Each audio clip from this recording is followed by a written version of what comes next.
ബഹുമാനമുള്ള മുഅ്മിനീങ്ങളെ, പരിശുദ്ധമായ അറഫ ദിവസത്തിലാണ് നമ്മളൊക്കെ ഒരുമിച്ച് കൂടിയിരിക്കുന്നത്. മുഅ്മിനീങ്ങളൊക്കെ സുന്നത്തായ നോമ്പനുഷ്ഠിച്ചുകൊണ്ട് അല്ലാഹു സുബ്ഹാനഹു വ തആലയുടെ തൃപ്തിയും പ്രീതിയും കാംക്ഷിച്ചുകൊണ്ട് നോമ്പനുഷ്ഠിച്ച് പള്ളിയിൽ വന്ന് എഴുത്തിക്കാതിരിക്കുകയാണ് നമ്മളൊക്കെ. ഇന്നലെ മക്കയിൽ ഹാജിമാരൊക്കെ അവരുടെ അറഫ ദിവസം അനുഷ്ഠിച്ചു.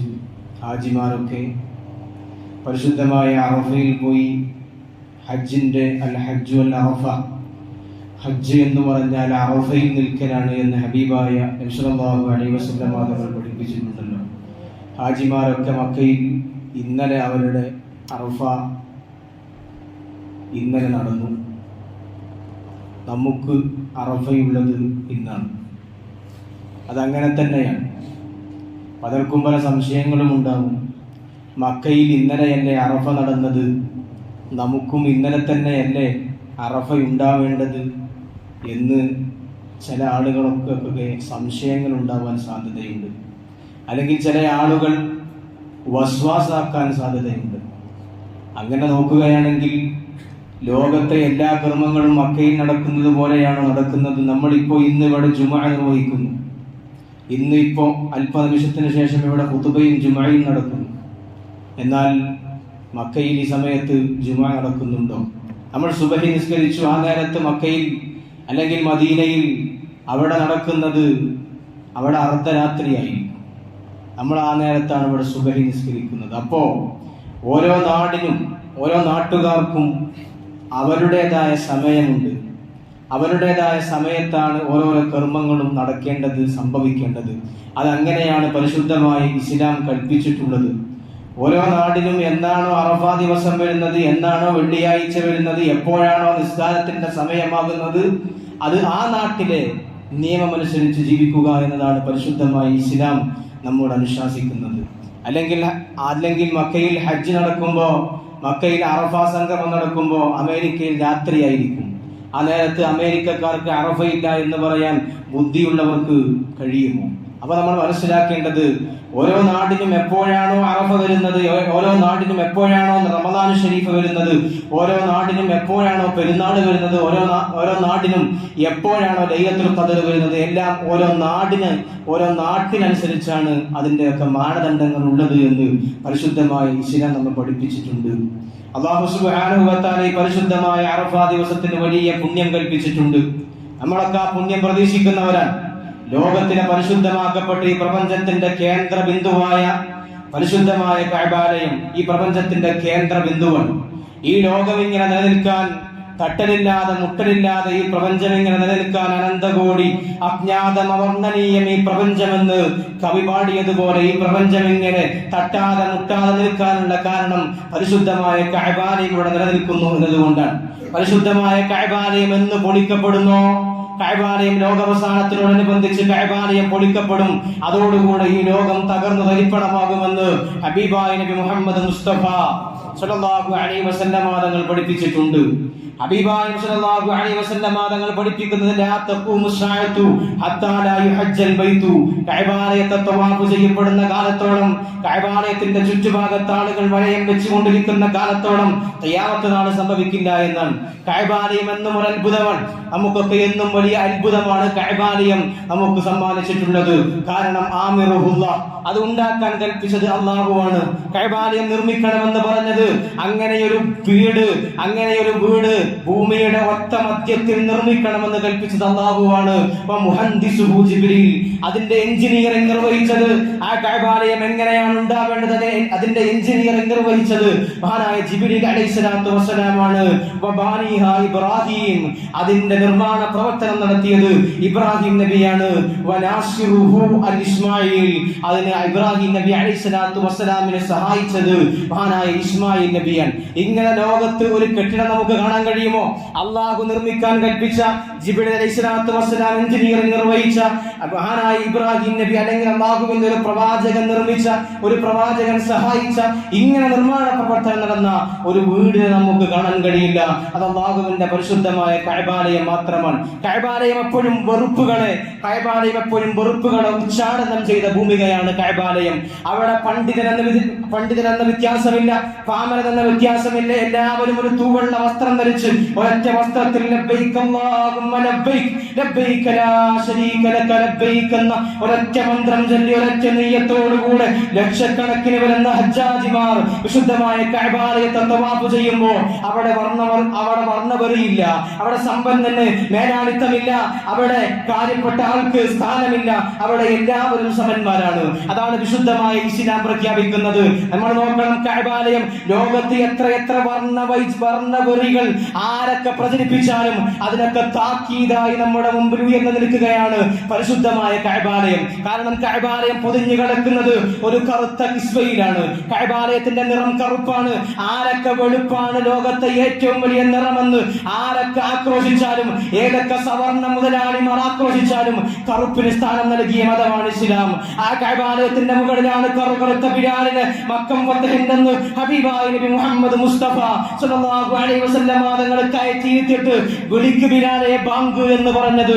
ഹബീബായ നബി തങ്ങൾ കറുത്ത കഅബാലയത്തിന്റെ കില്ലയുടെ മുകളിൽ കയറ്റിയത് കറുത്ത ബിലാലിനെയാണ്. ഇങ്ങനെ എല്ലാവിധ വർണ്ണവൈജാത്യങ്ങളെയും കഅബാലയം ഉച്ചാടനം ചെയ്തിട്ടുണ്ട്. ലോക മുസ്ലിമീങ്ങൾ പ്രതീക്ഷയോടുകൂടെ കാണുന്ന, തങ്ങളുടെ പാപം മുഴുവൻ പൊറുക്കപ്പെടുമെന്ന് കാണുന്ന ഹജറുൽ അസ്വദ് ഒരു കറുത്ത കല്ലാണ്. കഅബാലയത്തിന്റെ ഓർമ്മ മുഴുവൻ പരന്നു കിടക്കുന്നത് ഹാജറ ബീവിയുടെ ഓർമ്മയിലാണ്. ലക്ഷക്കണക്കിന് ഹാജിമാർ, ലക്ഷക്കണക്കിന് ഉംറ ചെയ്യുന്ന ആളുകൾ സഫാ മർവക്കടയിൽ 7 പ്രാവശ്യം സഈ ചെയ്യുന്നുണ്ടല്ലോ. ആരുടെ ഓർമ്മക്കാണ് 7 പ്രാവശ്യം സഈ ചെയ്യുന്നത്? മഹാനിയായ ഹാജറ ബീവി. ഹാജറ ബീവി ഒരു കറുത്ത പെണ്ണായിരുന്നു എന്ന് വിശുദ്ധമായ ഇസ്ലാം പഠിപ്പിക്കുന്നു, ചരിത്രം പഠിപ്പിക്കുന്നു. ഇങ്ങനെ കറുപ്പുകളുടെ മഹാസംഗമ ഭൂമിയായി ലോകത്ത് എത്ര വലിയ വർണ്ണവൈജാത്യങ്ങൾക്ക് വേണ്ടി എത്ര വലിയ വർഗീയ വിപ്ലവങ്ങൾ ആര് നടത്തിയാലും അതിനെയൊക്കെ ഉച്ചാടനം ചെയ്യുകയാണ് പരിശുദ്ധമായ കഅബാലയം ചെയ്യുന്നത്. നമ്മളൊക്കെ മനസ്സിലാക്കേണ്ടത് കഅബാലയം എന്നും അത്ഭുതത്തിന്റെ ഭൂമികയാണ്. എത്ര വലിയ അത്ഭുതങ്ങൾക്കാണ് കഅബാലയം സാക്ഷിയായിട്ടുള്ളത്. ഇന്നും വലിയ അത്ഭുതമായി നിലനിൽക്കുന്നുണ്ടല്ലോ മാഉ സംസം. എല്ലാ രോഗങ്ങൾക്കും ശിഫയാണ്. നിങ്ങൾക്ക് എന്തൊക്കെ രോഗമുണ്ടോ ആ രോഗത്തിന് മരണമല്ലാത്ത മുഴുവൻ രോഗങ്ങൾക്കും ശിഫയുണ്ട് എന്ന് അല്ലാഹു സുബ്ഹാനഹു വ തആല പരിചയപ്പെടുത്തിയ 30.5 മീറ്റർ ആഴമുള്ള പരിശുദ്ധമായ സംസം കിണർ. ആ സംസം കിണറിൽ നിന്ന് 80 ലക്ഷം ലിറ്റർ വെള്ളം പ്രതിദിനം ആ കഅബാലയത്തിൽ നിന്ന് ആ സംസം കിണറിൽ നിന്ന് ഒഴുകിപ്പോകുന്നു. എന്നിട്ട് അതിന് കുറവ് വരുന്നില്ല. വലിയ അത്ഭുതമായി ലോകത്തിന്റെ മുമ്പിൽ വലിയ അത്ഭുതമായി ഈ സംസം കിണർ നിൽക്കുന്നു. ഇങ്ങനെ അത്ഭുതങ്ങളുടെ മഹാസംഗമ ഭൂമിയായി കഅബാലയം നിലനിൽക്കുന്നു. ആ കഅബാലയം മുസ്ലിമീങ്ങളുടെ മനോവികാരമാണ്. ഈ കഅബാലയത്തിന്റെ പരിശുദ്ധമായ കഅബാലയത്തിൽ ഹജ്ജ് ചെയ്യാൻ വേണ്ടി ഓരോ മുസ്ലിമും ആഗ്രഹിക്കുന്നവരാണ്. ആഗ്രഹിക്കാത്ത മുസ്ലിമീങ്ങൾ ഉണ്ടാവില്ല. അല്ലാഹു സുബ്ഹാനഹു വ തആല പരിശുദ്ധമായ കഅബാലയത്തിൽ പോയി ഹജ്ജ് നിർവഹിക്കാൻ, ഉംറ നിർവഹിക്കാൻ നമുക്ക് തൗഫീഖ് നൽകി അനുഗ്രഹിക്കട്ടെ. ചെയ്തവർക്ക് വീണ്ടും വീണ്ടും ആ പരിശുദ്ധമായ ഭവനത്തെ കാണാനും തവാഫ് ചെയ്യാനുമുള്ള തൗഫീഖ് അല്ലാഹു നൽകി അനുഗ്രഹിക്കട്ടെ. വെറുതെ നോക്കി നിന്നാൽ പോലും, വെറുതെ കണ്ണുകൾ കൊണ്ട് നോക്കി നിന്നാൽ പോലും കൂലി കിട്ടുന്ന 3 വസ്തുക്കളാണ് ലോകത്തുള്ളത്. ഒന്ന് പരിശുദ്ധമായ കഅബാലയമാണ്, ഒന്ന് അല്ലാഹുവിന്റെ പരിശുദ്ധമായ ഖുർആനാണ്. അവിടെ അർത്ഥമറിയണ്ട, അവിടെ വെറുതെ കണ്ണുകൊണ്ട് നോക്കിയിരുന്നാൽ കൂലി കിട്ടുന്നു. കഅബാലയത്തിലേക്ക് നോക്കിയാൽ കൂലി കിട്ടുന്നു, മുസ്ഹഫിലേക്ക് നോക്കിയാൽ കൂലി കിട്ടുന്നു, നിന്നെ പെറ്റ നിന്റെ ഉമ്മയുടെ മുഖത്തേക്ക് നോക്കി നിന്നാൽ കൂലി കിട്ടുന്നു എന്ന് പഠിപ്പിച്ച മതമാണ് പരിശുദ്ധമായ ഇസ്ലാം. അറഫ, ഇന്ന് നമ്മുടെ അറഫ ദിവസമാണ്. ലോകത്ത് ആദ്യമായി മനുഷ്യന്മാർ പരസ്പരം തിരിച്ചറിഞ്ഞ സ്ഥലമാണ് അറഫ. അറഫ എന്ന പ്രയോഗത്തിന് അറബിയിൽ അർത്ഥം തിരിച്ചറിവ് എന്നാണ്. തിരിച്ചറിവ് എന്താണ് അറഫയിൽ ഉണ്ടായത്? മഹാനായ ആദം നബി അലൈഹിസ്സലാത്തു വസ്സലാമിനെ സ്വർഗ്ഗീയ ലോകത്ത് നിന്ന് അല്ലാഹു സുബ്ഹാനഹു വ തആല ഭൂമിയിലേക്ക് ഇറക്കി. ആദം നബി അലൈഹിസ്സലാത്തു വസ്സലാമും ഹവ്വാ ബീവിയും ലോകത്തിന്റെ വിവിധ ഭാഗങ്ങളിൽ പരസ്പരം കാണാതെ, തിരിച്ചറിയാതെ അലഞ്ഞു തിരിഞ്ഞു നടന്ന അവസാനം ഹാജറ ബീവിയും ഹവ്വാ ബീവിയും പരസ്പരം കണ്ടുമുട്ടിയത് അറഫയിൽ വെച്ചായിരുന്നു എന്ന് അറഫയിൽ വെച്ചായിരുന്നുവെന്ന് വിശുദ്ധ ദീനുൽ ഇസ്ലാം പഠിപ്പിക്കുന്നു. അങ്ങനെയാണ് അറഫക്ക് അറഫ എന്ന പേര് വന്നത്. ആദം നബി അലൈഹി സ്വലാത്തു വസ്സലാം കണ്ടുമുട്ടിയത് അറഫയിൽ വെച്ചാണ്. ലോക മുസ്ലിമീങ്ങൾ ഇന്ന് അറഫയിൽ വെച്ചുകൊണ്ട് തിരിച്ചറിവുണ്ടാവുകയാണ്. ഹജ്ജിന് പോകുന്ന ആളുകൾക്ക് അറഫയിൽ വെച്ച് തിരിച്ചറിവുണ്ടാകുന്നു. എന്താണ് ആ തിരിച്ചറിവ്? ഞാൻ ഒന്നുമല്ല, എല്ലാം ഞാനാണ് എന്ന് പറഞ്ഞ് അഹങ്കരിക്കുന്ന മനുഷ്യന്റെ മുമ്പിൽ നീ ഒന്നുമല്ലടോ, നീ ഒന്നുമല്ല. ഈ 10,000-കണക്കിന് ലക്ഷക്കണക്കിന് മുസ്ലിമീങ്ങൾ ഒരൊറ്റ വസ്ത്രം അണിഞ്ഞുകൊണ്ട് നിൽക്കുമ്പോൾ ലോകത്തിന്റെ പ്രപഞ്ച ബിന്ദുവിൽ ഒരൊറ്റ തുള്ളി മാത്രമാണ് നീ എന്ന് മനുഷ്യനെ പഠിപ്പിക്കുകയാണ് അറഫ. അല്ലെങ്കിലും അറഫ നമ്മളെ മഹ്ശറയാണ് ഓർമ്മിപ്പിക്കുന്നത്. മഹ്ശറയുടെ കഠിനമായ ചൂടിൽ അറഫയിൽ നിൽക്കുമ്പോൾ മനുഷ്യൻ കത്തിച്ചൊലിക്കുന്ന സൂര്യന്റെ മുമ്പിൽ നിൽക്കുമ്പോൾ നമുക്ക് ഓർമ്മ വരുന്നത് അറഫയെ കുറിച്ച് നമുക്ക് ഓർമ്മ വരുന്നത് മഹ്ശറിനെ കുറിച്ചാണ്. മഹ്ശറ അവിടെ നമ്മളൊക്കെ നിൽക്കേണ്ടതാണ്. ആളെ കത്തിച്ചൊലിക്കുന്ന സൂര്യൻ നമ്മുടെയൊക്കെ തലക്ക് മുകളിൽ ഒരു ചാണകത്തിൽ നിൽക്ക് കത്തിച്ചൊലിക്കുമ്പോൾ ലോകത്തിലുള്ള മുസ്ലിമീങ്ങൾ, ലോകത്ത് ജനനം കൊണ്ട് ആദം നബി അലൈഹി സ്വലാത്തു വസ്സലാം മുതൽ അവസാനം ജനിക്കാൻ പോകുന്ന കുട്ടി വരെ നാളെ മഹ്ശറിൽ ഒരുമിച്ച് കൂട്ടപ്പെടുമല്ലോ. അങ്ങനെയുള്ള ഓർമ്മകളാണ് നമുക്ക് ഹജ്ജ് സമ്മാനിക്കുന്നത്, അറഫ സമ്മാനിക്കുന്നത്. അറഫ ദിവസത്തിൽ ഹബീബായ സല്ലല്ലാഹു അലൈഹി വസല്ലം തങ്ങൾ അവിടുത്തെ ഹജ്ജത്തുൽ വിദാഇ നടത്തിയ ഒരു പ്രഭാഷണമുണ്ട്. ആ പ്രഭാഷണം ഇന്ന് ലോകത്തിൽ തന്നെ മാതൃകയായ പ്രഭാഷണമാണ്. ഹബീബായ സല്ലല്ലാഹു അലൈഹി വസല്ലം തങ്ങൾ അന്ന് പരിശുദ്ധമായ അറഫയുടെ ദിവസം അല്ലാഹുവിന്റെ റസൂൽ തങ്ങൾ പറയുന്നുണ്ട്, അൽയൗമ അക്മൽതു ലക്കും ദീനക്കും, ഇന്നേ ദിവസം നിങ്ങളുടെ പരിശുദ്ധമായ ദീനിനെ, ഈ ദീനുൽ ഇസ്ലാമിനെ ഞാൻ നിങ്ങൾക്ക് പൂർത്തീകരിച്ചു തന്നിട്ടുണ്ട്. ഹബീബായ നബി തങ്ങൾ സ്വഹാബത്തിനോട് ചോദിക്കുന്നു, സ്വഹാബത്തെ നിങ്ങൾക്ക് ഞാൻ എത്തിച്ചു തന്നിട്ടില്ലയോ? ഞാൻ നിങ്ങൾക്ക് എത്തിച്ചു തന്നിട്ടില്ലയോ? സ്വഹാബത്തിനോട് ചോദിച്ചു. നബി തങ്ങൾ അറഫയിൽ കയറി നിന്നിട്ട് അങ്ങനെ സ്വഹാബത്തിനോട് പറഞ്ഞ് അവസാനം വിശുദ്ധമായ ഇസ്ലാമിന്റെ പ്രഭാകിരണങ്ങൾ മക്കയുടെ ഒരറ്റത്ത് മാത്രം ഒതുങ്ങി നിന്നിരുന്ന വിശുദ്ധമായ ഇസ്ലാം, അല്ലെങ്കിൽ മദീനയിൽ മാത്രം ഒതുങ്ങി നിന്നിരുന്ന ഇസ്ലാം, അത് ലോകത്തിന്റെ വിവിധ ഭാഗങ്ങളിലേക്ക് പടർന്നു പന്തലിച്ചു. ഹബീബായ സല്ലല്ലാഹു അലൈഹി വസല്ലം തങ്ങളുടെ പ്രഖ്യാപനത്തോടുകൂടെ അവിടെ നമ്മൾ മനസ്സിലാക്കേണ്ടത്, ഹബീബായ നബി തങ്ങൾ അറഫ ദിവസത്തിൽ പ്രഖ്യാപിച്ച ഒരു പ്രഖ്യാപനമുണ്ട്. എന്താണ് ആ പ്രഖ്യാപനം? അയ്യുഹന്നാസ് ഇന്ന റബ്ബക്കും വാഹിദ്, മനുഷ്യന്മാരെ നിങ്ങളുടെ എല്ലാവരുടെയും റബ്ബ് ഒന്നാണ്, നിങ്ങളുടെ റബ്ബ് ഒന്നാണ്. വ ഇന്ന അബാക്കും വാഹിദ്, നിങ്ങളുടെ പിതാവ് ഒന്നാണ്. വ കുല്ലുക്കും ആദം വ ആദമും മിൻ തുറാബ്, നിങ്ങളെല്ലാവരും ആദം നബിയിൽ നിന്നുണ്ടായവരാണ്, നിങ്ങളെല്ലാവരും ആദം നബിയുടെ മക്കളാണ്. ആദമിനെ പഠിച്ചത് മണ്ണിൽ നിന്നാണ്, മറക്കരുത്. മണ്ണിൽ നിന്നാണ് ആദമിനെ പഠിച്ചത്, മറക്കാൻ പാടില്ല. ആദം നബി അലൈഹി സ്വലാത്തു വസ്സലാമിനെ മണ്ണിൽ നിന്ന് പഠിച്ചതാണ്. അതുകൊണ്ട് നിങ്ങളും നാളെ മണ്ണിലേക്ക് പോവേണ്ടവരാണ്. ഈ ഭൂമി, ഈ ഭൗതിക ലോകം ശാശ്വതവാസത്തിനുള്ള കേന്ദ്രമല്ല. ഇന്നല്ലെങ്കിൽ നാളെ നമ്മുടെ വലത്തേക്ക് വീഴും, മണ്ണിലേക്ക് ചേർത്ത് വെക്കേണ്ടതാണ്. ആ ഓർമ്മ നിങ്ങൾക്കുണ്ടാകണം. അഹങ്കാരത്തോടുകൂടെ നടക്കരുത്, അസൂയ വെച്ച് നടക്കരുത്, പക വെച്ച് നടക്കരുത്. എല്ലാവരും ഏകോദര സഹോദരങ്ങളാണ്. മറ്റുള്ളവരോട് വെറുപ്പ് വെച്ച് മനസ്സിൽ വെച്ച് വെറുപ്പ് വെച്ച് നടക്കരുത്, മറ്റുള്ളവരോട് അസൂയ വെച്ച് നടക്കരുത്. അല്ലാഹുവിന്റെ റസൂൽ പഠിപ്പിക്കുകയാണ്, അതുകൊണ്ട് തന്നെ ഇന്ന അക്രമക്കും ഇൻദല്ലാഹി അത്ഖാക്കും, നിങ്ങളിൽ ഏറ്റവും കൂടുതൽ അല്ലാഹുവിന്റെ അടുക്കൽ ഉന്നതൻ നിങ്ങളിൽ തഖ്വയുള്ള ആളുകൾക്കാണ്. അവിടെ സമ്പത്തിന് സ്ഥാനമില്ല. അല്ലാഹുവിന്റെ അടുക്കൽ പണത്തിന്റെ പ്രതാപം കൊണ്ട് അല്ലാഹുവിന്റെ അടുക്കൽ ഒരു സ്ഥാനം ലഭിക്കാൻ പോകുന്നില്ല. ഇന്ന അക്രമക്കും ഇൻദല്ലാഹി അത്ഖാക്കും, നിങ്ങളിൽ ആർക്കാണോ ദീനുൽ ഇസ്ലാമിനോട് അനുകമ്പയുള്ളത്, ദീനിന്റെ നിയമങ്ങൾ നിങ്ങളിൽ ആരാണോ സൂക്ഷിച്ചു ജീവിക്കുന്നത്, അവർക്കാണ് അല്ലാഹുവിന്റെ അടുക്കൽ സ്ഥാനം. ലൈസ ലിഅറബിയ്യിൻ ഫദ്ലുൻ അലാ അജമിയ്യിൻ, ഒരു അറബിക്കും ഒരു അറബിയേക്കാൾ സ്ഥാനമില്ല. ഇല്ലാ ബിത്തഖ്വ, തഖ്വ കൊണ്ടല്ലാതെ.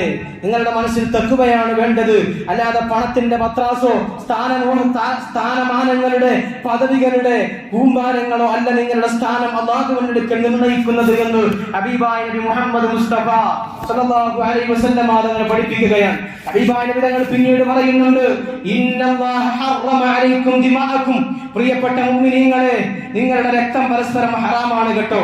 നിങ്ങൾ മറ്റുള്ളവരുടെ രക്തം ചിന്താൻ പാടില്ല. നിങ്ങളുടെ സഹോദരന്റെ രക്തത്തിന് നിങ്ങൾ കളങ്കം വരുത്താൻ പാടില്ല. സ്വന്തം സഹോദരന്റെ അടിവയറ്റിലേക്ക് പിച്ചാത്തിപ്പിടി കുത്തിയിറക്കുന്ന സ്വഭാവം അത് മുസ്ലിമിന്റേതല്ല. വഅംവാലക്കും വഅറാവക്കും കഹുർമതി യൗമിക്കും ഹാദാ ഫഫീ ശഹരിക്കും ഹാദാ വഫീ ബലദിക്കും ഹാദാ, ഈ പരിശുദ്ധമായ മക്ക നഗരം ഹറമായതുപോലെ, ഈ പരിശുദ്ധമായ ദുൽഹിജ്ജ പരിശുദ്ധമായ മാസമായതുപോലെ, ഈ പരിശുദ്ധമായ ദിവസം അറഫയുടെ ദിവസം പരിശുദ്ധമായതുപോലെ നിങ്ങളുടെ സമ്പത്ത് നിങ്ങളുടെ സമ്പത്ത് പരസ്പരം ഹറാമാണ്. നിങ്ങളുടെ സഹോദരന്റെ സമ്പത്ത് അന്യായമായി കട്ടെടുക്കാൻ പാടില്ല, അതിന് തോണ്ടാൻ പാടില്ല. സ്വന്തം സഹോദരന്റെ ഭൂമിയിൽ നിന്ന് സ്വന്തം ഭൂമിയിലേക്ക് കൂട്ടിച്ചേർക്കാൻ പാടില്ല സമ്മതമില്ലാതെ. നിങ്ങളുടെ മാല്, നിങ്ങളുടെ സമ്പത്ത് പരസ്പരം ഹറാമാണ്. അന്യന്റെ സ്വത്ത് അപഹരിക്കാൻ പാടില്ല. വഅറാമക്കും, നിങ്ങളുടെ അഭിമാനം പരസ്പരം ഹറാമാണ്. മറ്റുള്ള ഒരാളുടെ അഭിമാനം സമൂഹ മധ്യത്തിലിട്ട് പിച്ച് ചീന്തുന്നത് മുസ്ലിമിന്റെ സ്വഭാവമല്ല. ഇന്ന് സോഷ്യൽ മീഡിയയുടെ കാലമാണ്. ഹബീബായ നബി തങ്ങൾ നൂറ്റാണ്ടുകൾക്ക് മുമ്പ്, ഹബീബായ നബി തങ്ങൾ 1400 വർഷങ്ങൾക്ക് മുമ്പ് പഠിപ്പിക്കുകയാണ്, നിങ്ങളുടെ അഭിമാനം, ഒരു മുസ്ലിമിന്റെ അഭിമാനം പിച്ച് ചീന്താൻ പാടില്ല. സോഷ്യൽ മീഡിയയിൽ മറ്റുള്ളവരെ ട്രോളുമ്പോ, മറ്റുള്ളവർക്കെതിരെ പരിഹാസ ശരങ്ങൾ ഉയർത്തിവിടുമ്പോ നമ്മളൊക്കെ മുസ്ലിമീങ്ങളെ നെഞ്ചത്ത് കൈവച്ച് ചിന്തിക്കണം. ഹബീബായ നബി തങ്ങളുടെ പ്രഖ്യാപനം, നിങ്ങളുടെ അഭിമാനം പിച്ച് ചീന്താൻ പാടില്ല. ഓരോ മുസ്ലിമിനും ഓരോരുത്തരുടെ അഭിമാനമുണ്ട്. ആ അഭിമാനത്തിന് നിങ്ങൾ കവചം തീർക്കണം. മറ്റൊരാളുടെ അഭിമാനത്തിന് ക്ഷതമേൽപ്പിക്കരുത്. അത് പരസ്പരം ഹറാമാണ് എന്ന് ഹബീബായ നബി മുഹമ്മദ് മുസ്തഫ സ്വല്ലല്ലാഹു അലൈഹി വസല്ലം തങ്ങൾ അവിടുത്തെ അറഫ പ്രഭാഷണത്തിൽ ഹബീബായ നബി തങ്ങൾ പ്രഖ്യാപിക്കുന്നുണ്ട്. അത് മാത്രമല്ല, ലോകത്ത് സ്ത്രീകൾക്ക് സുരക്ഷ നൽകുന്ന ഏറ്റവും വലിയ കാര്യമാണ് ഹബീബായ നബി തങ്ങൾ അറഫ പ്രഭാഷണത്തിൽ പറഞ്ഞത്. മുഅ്മിനീങ്ങളെ ഫത്തഖുല്ലാഹ ഫിൻ നിസാ, നിങ്ങൾ നിങ്ങളുടെ ഭാര്യമാരെ സൂക്ഷിക്കണം, നിങ്ങളുടെ ഉമ്മമാരെ സൂക്ഷിക്കണം. നിങ്ങളുടെ പെണ്ണുങ്ങൾക്ക്, നിങ്ങളുടെ നാട്ടിലുള്ള സ്ത്രീകൾക്ക് നിങ്ങൾ സുരക്ഷ ഏർപ്പെടുത്തണം. നിങ്ങൾ ആ സ്ത്രീകളെ പിടിച്ചത് അള്ളാഹുവിന്റെ സുരക്ഷിതത്വം കൊണ്ടാണ്. അവരെ നിങ്ങൾ വിവാഹം ചെയ്തത് അള്ളാഹുവിന്റെ ഉടമ്പടിയോടുകൂടെയാണ്. അതുകൊണ്ട് നിങ്ങളുടെ ഭാര്യമാരോട്, നിങ്ങളുടെ ഉമ്മമാരോട്, നിങ്ങളുടെ നാട്ടിലെ സ്ത്രീകളോട് നല്ല രൂപത്തിൽ പെരുമാറണമെന്ന് സ്ത്രീ സുരക്ഷയുടെ ഏറ്റവും വലിയ വിളംബരം നടത്തിക്കൊണ്ടാണ് ഹബീബായ നബി തങ്ങൾ 1400 വർഷങ്ങൾക്ക് മുമ്പ് അവിടുത്തെ അറഫ പ്രഭാഷണം നിർവഹിച്ചത്. ലോകത്തുള്ള മുസ്ലിമീങ്ങൾക്ക് മുഴുവൻ സമാധാനത്തിന്റെ, സുരക്ഷയുടെ ഏറ്റവും വലിയ പ്രതിധ്വനിയാണ് അറഫാ ദിവസം. അറഫാ ദിവസം അല്ലാഹു സുബ്ഹാനഹു വ തആല യുബാഹി ബിഹിമുൽ മലായിക, അല്ലാഹു മലക്കുകളെ വിളിച്ചിട്ട് പറയും, എന്റെ മലക്കുകളെ നോക്കണം, ഇതെന്റെ അടിമകളാണ്. അറഫാ ദിവസത്തിൽ ഇവരിതാ ഒരുമിച്ച് കൂടിയിട്ടുണ്ട്, ഇവരിതാ ദുആ ചെയ്യുന്നുണ്ട്. അറഫാ ദിവസം അറഫയിൽ നിൽക്കുന്ന ഹജ്ജാജിമാർക്ക് മാത്രം പ്രത്യേകമുള്ളതല്ല. ലോകത്ത് ഏതൊക്കെ മുസ്ലിമീങ്ങൾ ഏതൊക്കെ മുക്കിലും മൂലയിലും ജീവിക്കുന്നുണ്ടോ അവർക്കൊക്കെ അറഫയുണ്ട്. അതുകൊണ്ട് ഇന്നത്തെ ദിവസം അത് ദുആയിൽ മുഖഭരിതമാക്കണം. ഇന്നത്തെ ദിവസം അറഫാ ദിവസത്തിൽ ഒരുപാട് ദിക്റുകൾ, ഒരുപാട് ദുആകൾ നമ്മൾ നടത്തണം. ഖൈറു ദുആഇ ദുആഉ യൗമി അറഫ, ഏറ്റവും ഉത്തമമായ പ്രാർത്ഥന അറഫാ ദിവസത്തെ പ്രാർത്ഥനയാണ് എന്ന് ഹബീബായ നബി തങ്ങൾ പഠിപ്പിച്ചിട്ടുണ്ട്. അതുകൊണ്ട് നമ്മുടെ പ്രശ്നങ്ങൾക്ക്, നമ്മുടെ പ്രതിസന്ധികൾക്ക്, നമ്മുടെ ബുദ്ധിമുട്ടുകൾക്ക് അതിനൊക്കെ ഒരു പരിഹാരമായി ഇന്നത്തെ ദിവസത്തിൽ നമ്മൾ കൂടുതൽ ദുആ ചെയ്യണം. അല്ലാഹു സുബ്ഹാനഹു വ തആല തൗഫീഖ് നൽകി അനുഗ്രഹിക്കട്ടെ. ഒരുപാട് ദിക്റുകൾ നമ്മൾ വർദ്ധിപ്പിക്കണം. അല്ലാഹു സുബ്ഹാനഹു വ തആല അതിനൊക്കെ തൗഫീഖ് നൽകി അനുഗ്രഹിക്കട്ടെ. നമ്മുടെ നന്മകൾ നമ്മിൽ നിന്ന് അല്ലാഹു സുബ്ഹാനഹു വ തആല കബൂലാക്കി അനുഗ്രഹിക്കുമാറാവട്ടെ എന്ന് മാത്രം പ്രാർത്ഥിച്ചുകൊണ്ട് ഇൻഷാ അല്ലാഹ്